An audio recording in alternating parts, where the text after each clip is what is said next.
ቃል በገባነው መሰረት ካሳንቺስ ላይ ልቅም ጥንቅቅ አድርገን የገነባነውን ባለ 17 ወለል የአፓርትመንት ህንፃ ለውድ ደንበኞቻችን ማስረከባችን ልዩ ደስታ ይሰማናል።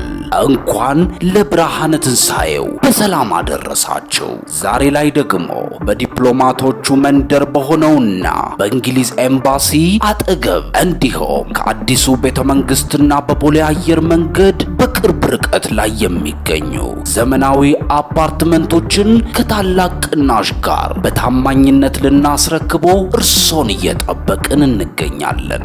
የፋሲካ በዓልን ምክንያት በማድረግ ቀድመው ለሚመዘገቡ 20 ደንበኞቻችን የ30% ቅናሽ ማድረጋችንን ስናበስር በታላቅ ደስታ ነው።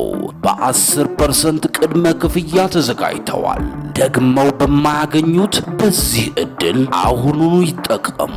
እንዳያስቡ 50% የባንክ ብድር ተመቻችቶሎታል። በ200 ሺህ ብር ብቻ አሁኑኑ በ0908 54 34 54 ላይ በመደወል ይመዝገቡ። ስመር ሪል ስቴት ባለ ሀገር በሀገር። መልካም በዓል። በዕለተ ሐሙስ የተለቀቀው የታዋቂው ዘፋኝ የቴዲ አፍሮ አዲስ አልበም ከፍተኛ ውጥረትን በቤተክርስቲያን መሪዎችና አገልጋዮች ዘንድ ፈጥሯል። የቤተክርስቲያን መስራችና ባለራዕይ የሆነው ነብይ ሱራፌል ደምሴ አዲሱን የቴዲ አፍሮ ሙዚቃን ተከትሎ የሐሙሱ ፈረስ ማን ነው፣ የሐሙሱ ጌታስ ማን ነው ሲል የተደበቀው ሚስጥር ገልጦ በመናገር ነጩን ነጭ ላለው ጥቁሩን ደግሞ ጥቁር ሲል ጉዳዩን በመግለጥ ያለውን አስደንጋጭ እውነታ አጋልጧል። ታዲያ ይህ ንግግር በሌላ በኩል ደግሞ ከፍተኛ ውዝግብን አስነስቷል። የአንድ አባት ልጆች ከፍተኛ ውጥረት ውስጥም ከቷል። በነብይ ሱራፌል ደምሴና በተወዳጁ አገልጋይ ዶክተር ወዳጄነህ መሐረነ መሃል የተፈጠረው ውዝግብ ምን ይሆን? ነብዩ ምን ሲል ተናገረ? የዶክተር ወዳጄነህ ምላሽስ ምን ነበር? የቴዲ አፍሮ የዘፈን አልበም እንዴት በሁለቱ አገልጋዮች መሃል ቅሬታን ሊፈጥር ቻለ? የሚሉትን በዝርዝር ይዘናል። በቆይታችሁ ታደምጡታላችሁ። በሌላኛው መረጃችን እጅግ ልብን ይሰብራል። በድንገት በተፈጸመ ጥቃት 20 ክርስቲያኖች ተገደሉ። ዛሬም ወንጌልን መያዝ እያሰደበና እያስገደለ ቀጥሏል። ሰው በገዛ ሀገሩ በእምነቱ ብቻ እንደ ሁለተኛ ዜጋ ተቆጥሮ የሚገደለው እስከ መቼ ይሆን? ዛሬም በተቀናጁ ኃይሎች 20 ክርስቲያኖች ተገድለዋል። እንዲሁም የቤተ ክርስቲያን አባቶችና አገልጋዮችም በዚህ ጥቃት ሰለባ ሆነዋል። ታዲያ ይህን ጉዳይ መንግስት ሰምቶም ችላ ማለቱም ከፍተኛ ቁጣንም አስነስቷል። ይህ ጥቃት ቤት አካባቢ ተከሰተ። የጥቃቱ ምክንያት ምን ነበር? የህግ አካል ዝምታስ እስከምን ድረስ ይሆን? የሚሉትን በዝርዝር ይዘናል። በቆይታችሁ ሳላችሁ በስተመጨረሻም ይህ ያለንበት ወር ሳያልፍ በአስቸኳይ ሊደመጥ የተገባ አስቸኳይ ትንቢታዊ መልእክት ተላለፈ። በዚህ ወር ላይ የሚሆን ነገር አለ። በቤተ ክርስቲያን ላይ የሚመጣ ነገር አለ። እግዚአብሔር እንዲህ ይላል፣ ራሳችሁን አዘጋጁ ሲል የእግዚአብሔር ሰው ፓስተር ተስፋሁን ሙሉዓለም ከጌታ እግዚአብሔር ዘንድ የተቀበለውን ይህ የሚያዝያ ወር ሳይወጣ ልናደምጠው የተገባ የጌታን ድምጽም ተናግሯል። ዶክተር ፓስተር ተስፋሁን ከጌታ እግዚአብሔር ዘንድ ተቀብሎ የተናገረው በዚህ ወር ውስጥ ይፈጸማል ሲል ያስተላለፈው ትንቢታዊ መልእክት ምን ይሆን? በቆይታችሁ ከአንደበቱ ታደምጡታላችሁ። እስከ መረጃው ፍጻሜ አብራችሁን ቆዩ።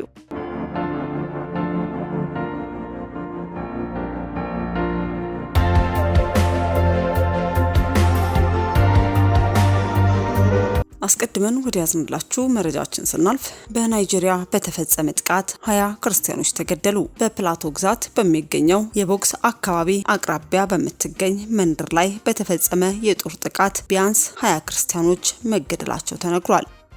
ጥቃቱ የፋላኒ ታጣቂዎች በሚል ስያሜ የሚጠሩ አማጽያን በመንደሩ ላይ እንደተፈጸመ የአካባቢው ነዋሪዎች ገልጸዋል። የአካባቢው ነዋሪ ሙሴስ እንደገለጸውም በመንደራችን ከባድ ጥቃት ተፈጽሟል ያለም ሲሆን በዚህም 20 ሰዎች ተገድለዋል። እነሱም 7ቱ የቤተሰብ አባል ናቸውም ሲል ተናግሯል። ከተገደሉት መካከል የአካባቢው የቤተ ክርስቲያን አባቶች እንደሚገኙበትም ተገልጿል። የጥቃት በናይጄሪያ ማዕከላዊ ክልሎች ውስጥ በተደጋጋሚ የሚከሰት የደህንነት ችግሮችን ያመላከተም ነው። የአካባቢው ነዋሪዎችም መንግስት የሰላምና የደህንነት እርምጃዎችም እንዲጠናከር ጥሪ ማቅረባቸውን ክርስቲያኖችም መግለጻቸውን ተመልክተናል። ታዲያ በተለያዩ ስፍራ የምትገኙ ቅዱሳንም በናይጄሪያ ለሚገኙ ምዕመናን በጸሎታችሁ እንድታስቧቸው ስንል መልእክታችንን ማስተላለፍ ወደድን። አስከትለን ወደ ያዝንላችሁ መረጃችን ስናልፍ በዕለተ ሐሙስ እጅግ አነጋጋሪ የሆነው የታዋቂው ዘፋኝ ቴዲ አፍሮ አዲስ አልበምን ተከትሎ በሁለት አገልጋዮች መካከል የተነሳው የሐሳብ ልዩነት ውጥረትን ፈጥሯል። ነብይ ሱራፌል ስለ ቴዲ አፍሮ ስለ ሐሙስ የጠንቋዩ ፈረስ ያጋለጠው አስደንጋጭ መልእክትም እጅግ መነጋገሪያም ሆኗል።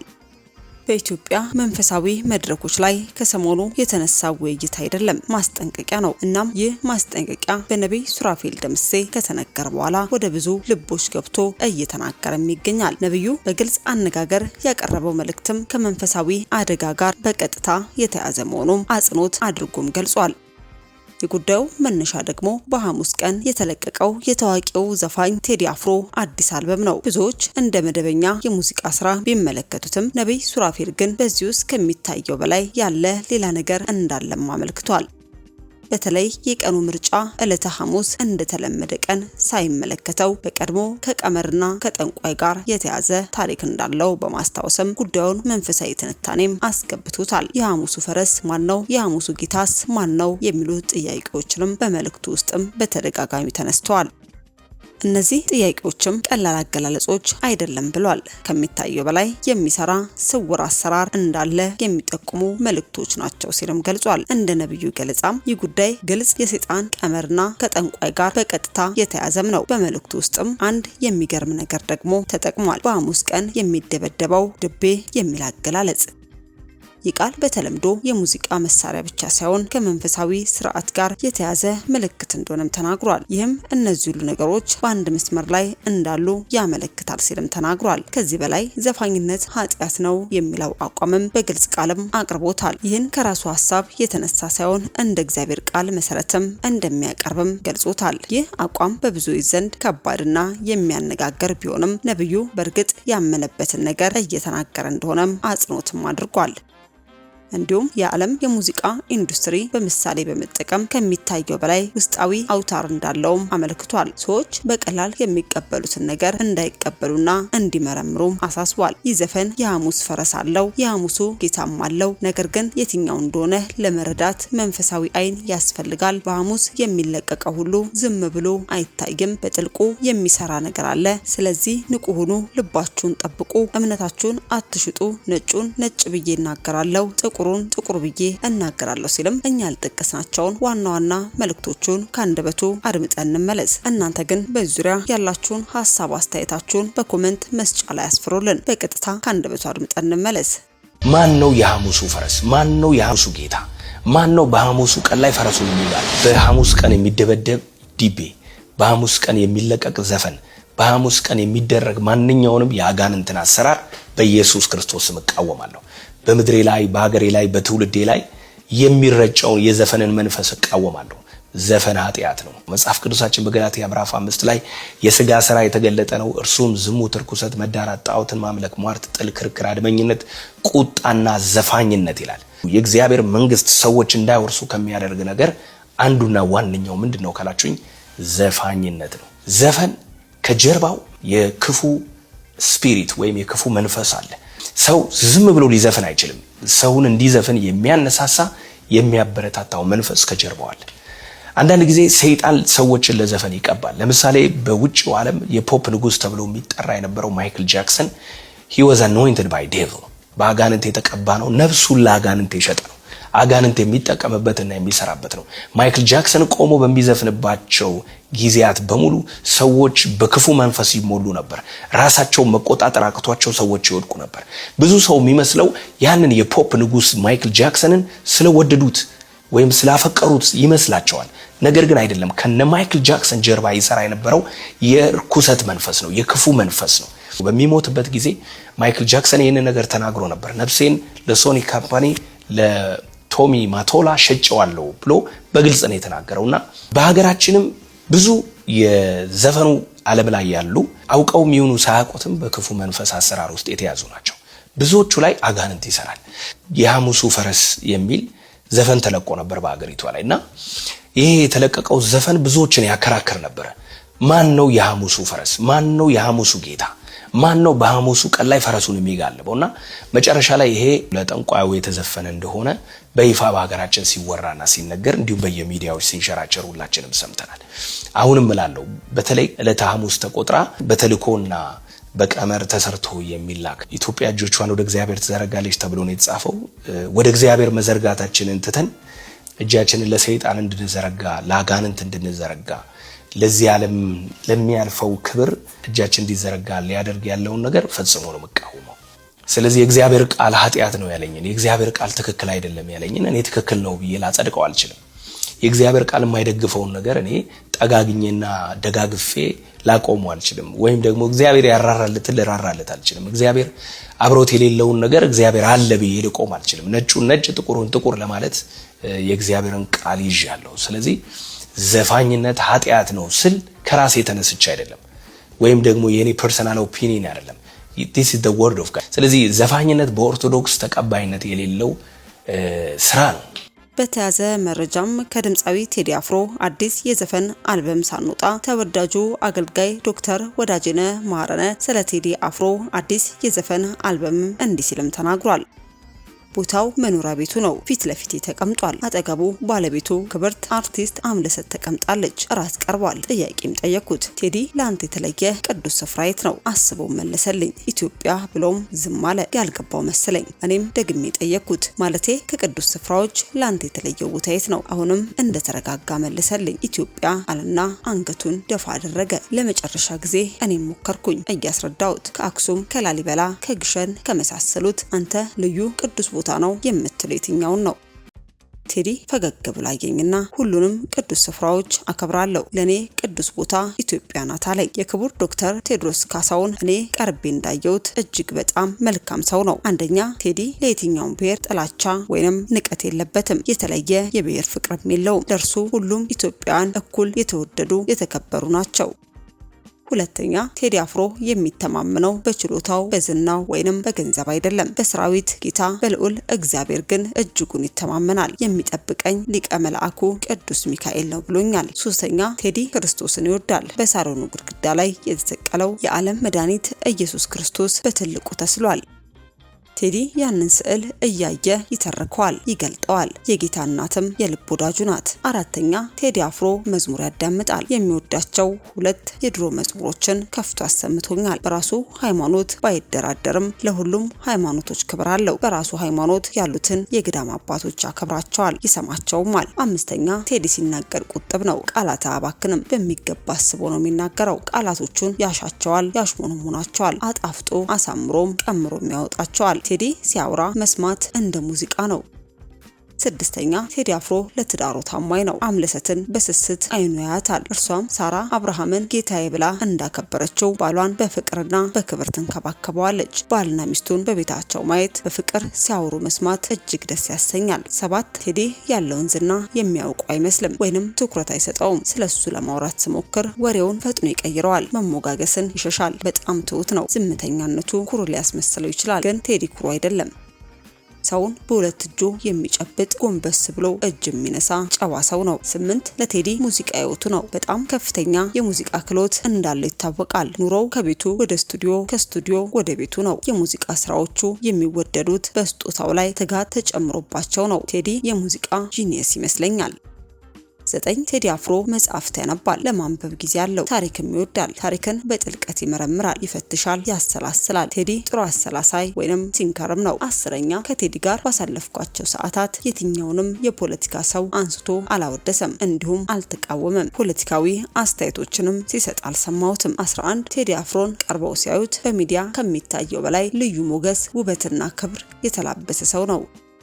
ጃኬት በቲሸርትና በጂንስ ለብሶ ዘውድ የጫነ ካባ የደረበ በትረ መንግስት የጨበጠ ንጉስ ይመስላል። 12ኛ ቴዲ ከሚለቀው ሀገራዊ የሆኑትን 2ቱን ከፍቶ አሰምቶኛል። እጅግ በጣም አስደናቂ ናቸው። ለሀገርና ለሕዝብ ያለውን ፍቅር የሚያንጸባርቁ ታሪካዊ ስራዎች ናቸው። የክብር ዶክተር ቴዎድሮስ ካሳሁን ስራውን እንዲሰራ እንፍቀድለት። ቴዲን መጥላት ይቻል ይሆናል፣ በቴዲ መጠላት ግን አይቻልም። ንጹህ በሆነው ልብ ውስጥ ጥላቻ የለም፣ ፍቅር ያሸንፋል ሲልም በፍቅር ተሞልቶ ነው። ማንንም የመጉዳት አቅም የለውም። ወንድማችንን ያለ ልዩነት እንቀበለው። ሊወደድ ሊደነቅ ሊከበር የሚገባ ስጦታችን ነው በማለትም አገልጋይ ዶክተር ወዳጄነህ መሐረነ እንዲህ ባለ መልኩም ድምፃዊ ቴዲ አፍሮን ማሞጋገሱ ተሰምቷል። ታዲያ ይህ ንግግሩ በወንጌል አማኞች ዘንድም ከፍተኛ ቁጣና ተቃውሞን አስነስቶ ተመልክተናል። በስተመጨረሻ ወደ ያዝንላችሁ መረጃችን ስናልፍ ጌታ እግዚአብሔር በዘመናት መካከል መልእክትን ከሚገልጥባቸው አገልጋዮች ነቢያትና ፓስተር መካከል ስሙ በቀዳሚነት የሚነሳው የቤተ ክርስቲያን መስራችና ባለራዕይ በተለያዩ ጊዜያትም ከጌታ እግዚአብሔር ዘንድ ዓለም አቀፍ እንዲሁም ደግሞ ምድራችን ኢትዮጵያን ተከትሎ ከጌታ የተቀበለውን የሚያስተላልፈው የእግዚአብሔር ሰው ፓስተር ተስፋሁን ሙሉዓለም ዛሬም ከጌታ እግዚአብሔር ዘንድ የተቀበለውን ትንቢታዊ መልእክትም ቃል በቃል ተናግሯል። ፓስተር ተስፋሁን ከጌታ ተቀብሎ በዚህ ወር ውስጥ ይሆናል ጠብቁ ሲል የተናገራቸው ትንቢቶች ምን ይሆኑ የሚለውንም ከአንደበቱ እንድታደምጡት ጋበዝን። ሃሌሉያ ሃሌሉያ። በትንሳኤው ኃይል በዚህ ወር በህይወታችን የሚሆን ነገር አለ። በቤተ ክርስቲያን የሚሆን ነገር አለ። እየሰማችሁ ነው? የዚህን ወር ትንቢታዊ ድምጽ ትሰማላችሁ። በዚህ ወር የሚሆን ነገር አለ። ተነጋገሩ። በዚህ ወር በኢየሱስ ክርስቶስ ትንሳኤ ኃይል በህይወትህ ዛሬ የሚጀምር ነገር አለ ተባባሉ። ሃሌሉያ ሃሌሉያ። ዮሐንስ ራእይ ምዕራፍ 3 የምታውቁትም ቢሆን ግን የማታውቁት አይደለም፣ የትንቢት ድምጽ ነው።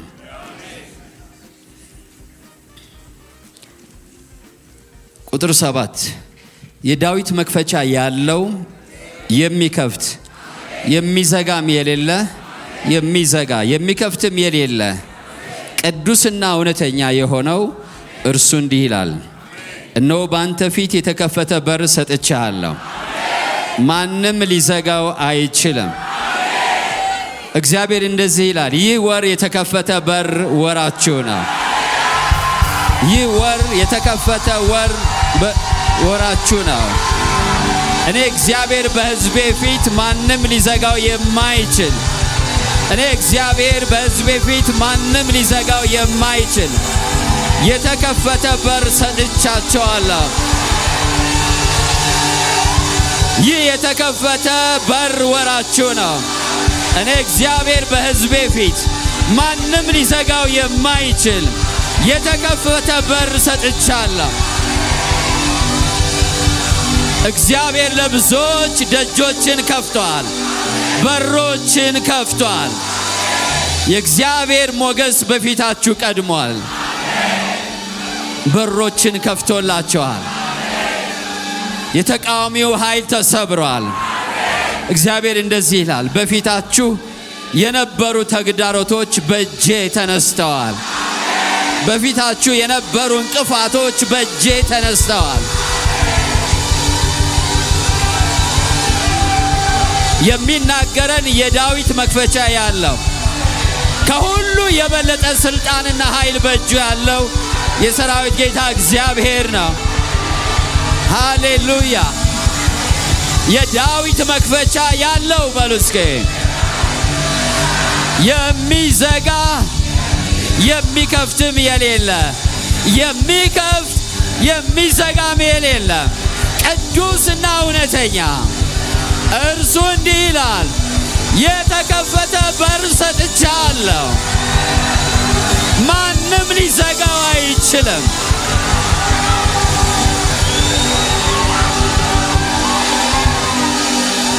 ማንም ሊዘጋው አይችልም። እርሱ ሲከፍት ማንም ሰው ሊዘጋው አይችልም። ምንም አይነት አሰራር ሊቀለብሰው አይችልም። ምንም አይነት ተቃውሞ ሊያሸንፈው አይችልም። ሃሌሉያ። ወደ ጸሎት ወደ አምልኮ ከመሄዳችን በፊት ይሄን አብረን እናውጃለን ዛሬ። ሃሌሉያ። ለቤታችሁ አውጁ። የተዘጋ በር ሁሉ ተከፍቷል። ሃሌሉያ። አውጁ። ይህ የኔ የተከፈተ በር ወር ነው ባለ እግዚአብሔር ማንም ሊዘጋው የማይችል የተከፈተ በር በፊቴ ሰጥቶኛል። የእግዚአብሔር ሞገስ በፊቴ ቀድሞ ሄዷል። የእግዚአብሔር ሞገስ ቀድሞኝ በፊቴ ሄዷል። ማንኛውም ተቃውሞ ተሰብሯል። ተግዳሮት ተሰብሯል። ወደ ታላቅና በሎ ውጤታማ ክልል ይህ የተከፈተ በር አስገብቶኛል። ሃሌሉያ! ለእናንተ የተከፈተውን በር ማንም አይዘጋው። እግዚአብሔር እንደዚህ ይላችኋል፣ ለእናንተ የከፈትኩትን በር ማንም አይዘጋውም። በእርሱ ተመላለሱ፣ በድፍረት ውጡና ግቡ። ምክንያቱም ይህ የቀጠሮ ወራችሁ ነው። እግዚአብሔር የቀጠረው ወራችሁ ነው። ውጡና ወደ ተከፈተው በር ግቡ። ወደ አዲስ የአገልግሎት ክልል ግቡ። ወደ አዲስ የቅባት ክልል ግቡ። ወደ አዲስ የድል ክልል ግቡ። ወደ አዲስ የበረከት ክልል ግቡ። ወደ አዲስ የመገለጥ ክልል ግቡ። ወደ አዲስ የብርሃን ክልል ግቡ። እግዚአብሔር የተከፈተ በር ሰጥቷቸዋል። ሃሌሉያ! ሃሌሉያ! ሃሌሉያ! የሚያምን ሰው አለ? እስኪ በእምነት ተራመዱ ወደ ተከፈተው በር። በተከፈተው በር በኩል ወደ በረከት ግቡ። ወደ አዲስ ቅባት ግቡ። ወደ አዲስ ጸጋ ግቡ። ወደ አዲስ ብርሃን ግቡ። ወደ አዲስ መገለጥ ግቡ። ወደ አዲስ ክልል ግቡ። ወደ ሹመት ግቡ። ወደ በረከት ግቡ። ወደ ኃይል ግቡ። ገብቻለሁ እያላችሁ አወጀ። ገባው እያላችሁ አወጀ። በሩ ተከፈተ፣ እኔም ገባው። በሩ ተከፈተ። በእግዚአብሔር ሞገስ፣ በእግዚአብሔር ሞገስ፣ በሞገስ ገባው። በሞገስ ገባው። በሞገስ ገባው። ወደ ጥሬ ገባው። ወደ አዲስ ቅባት ገባው። ወደ አዲስ ክብር ገባው። ወደ አዲስ ኃይል ገባው። አዲስ ነገር፣ አዲስ ነገር፣ አዲስ ክብር፣ አዲስ ቅባት፣ አዲስ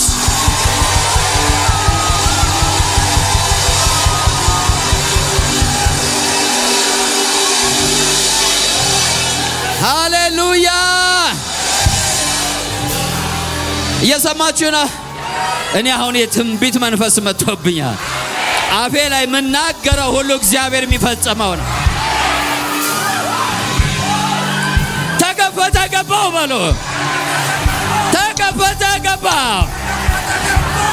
ገባው ወደ አዲስ ቅባት፣ ገባው ወደ አዲስ ክብር፣ ገባው ወደ አዲስ ከፍታ። ሕዝቤ ብሏል እግዚአብሔር።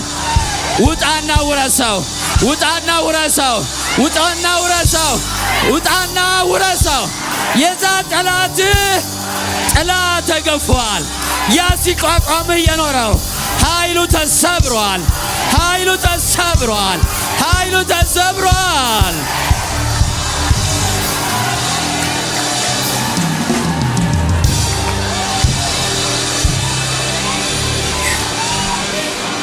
እንዲህ ሆኖ ሊቀጥል ነው ያላችሁት፣ እንዲህ ሆኖ አይቀጥልም።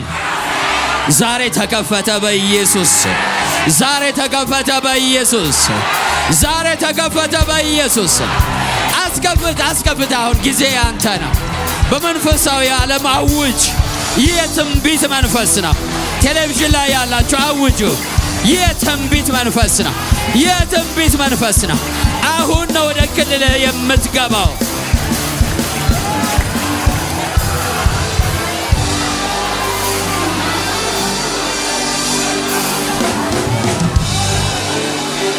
ሃሌሉያ!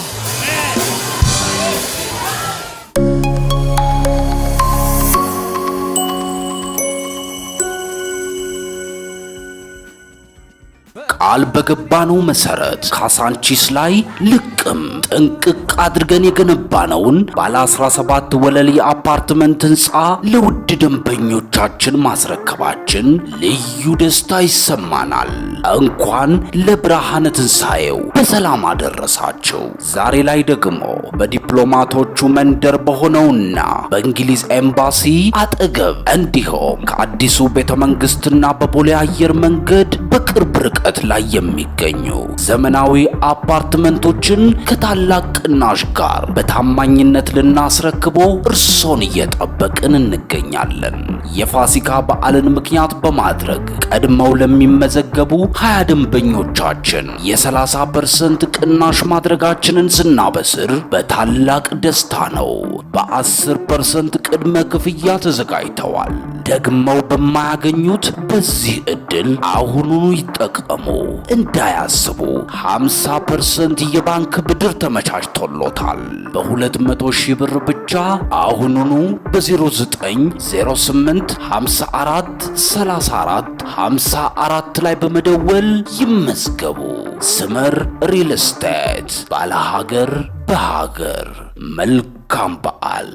ውድ የሻሎም ቲዩብ አድማጭና ተመልካቾቻችን ለሰዓቱ ያዝንላችሁ መረጃ ያደመጣችሁትን ይመስል ነበር። በሌላ አዳዲስ መረጃ እስከምንገናኝ መልካም ቆይታ